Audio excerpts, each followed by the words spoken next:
गोजाय नै देलायखांबायमोन आङो अफिसाव थांनांगौमोन दिनैहाय अखायानो नागारनो रोंला गोदो आयो बाबायसो आङो नायलाय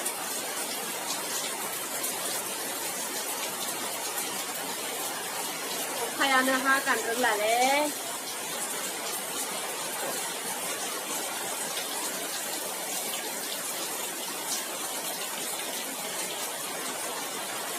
लैयानि प्रसाद सुनायाबो रानलायलायासै नै बिस्थिबारावनो अखा हाबाय थानानै गैया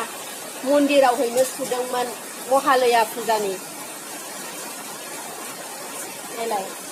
रानासै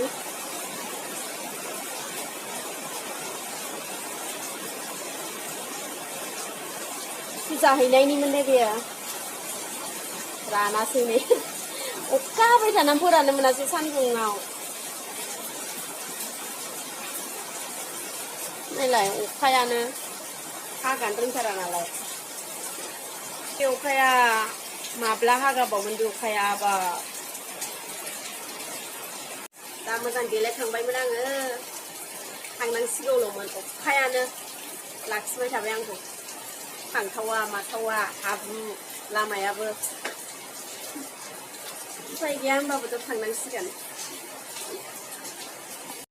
थेवब्लाबो थांनो ओंखारबाय अखा हाबाबो उफाय गैया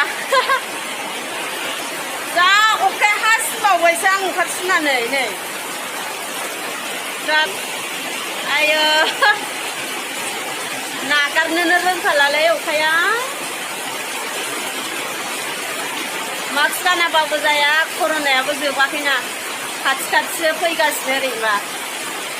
ओंखायनो गाननांगौ जायो नालाय अखायानोथ' माला नागारबावगोन जाखो नै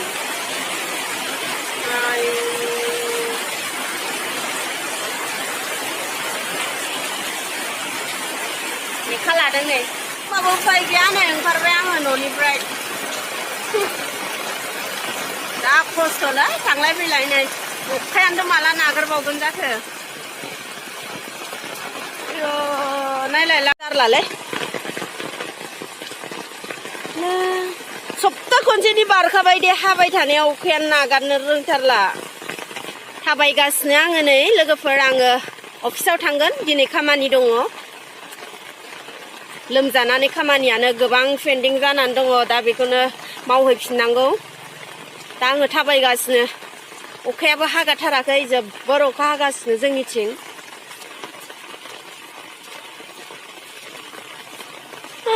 बालायलायथारबाय बाबाबो गवा उफाय गैया थांनांगौ बावसो फैगौलै ओरैजायसो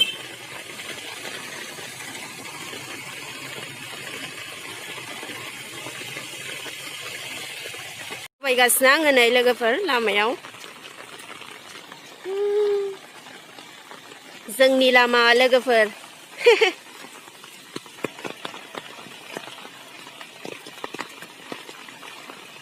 दा समाव अट'बो गाखोजायालै ओंखायनो आं गाखोआ दा थाबायनानै थाङो ससेल'खाय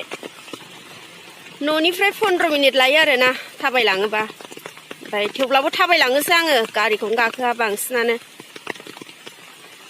थाबायनोसो मोजां मोनसिनखायो आरो दा अट'आबो जोबोद खमबो आरो गाखोजाथावा ओंखायनो गाखोआ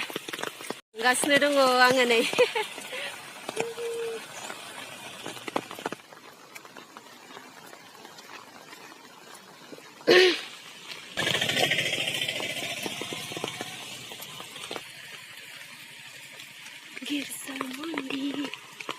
लेखाबो लादों आङो नै जि गिलिरखा लेखायाबो आयदै बामनानैसो लानांबाय सफैबाय लोगोफोर दासो अफिसाव सफैबाय जिरायनानै दं आङो खोमसिसो कारेन्टबो गैया अखा हाबाय थानानै कारेन्टआनो गैया दोनथ'सै लोगोफोर होनबा आङो बेखिनियावनो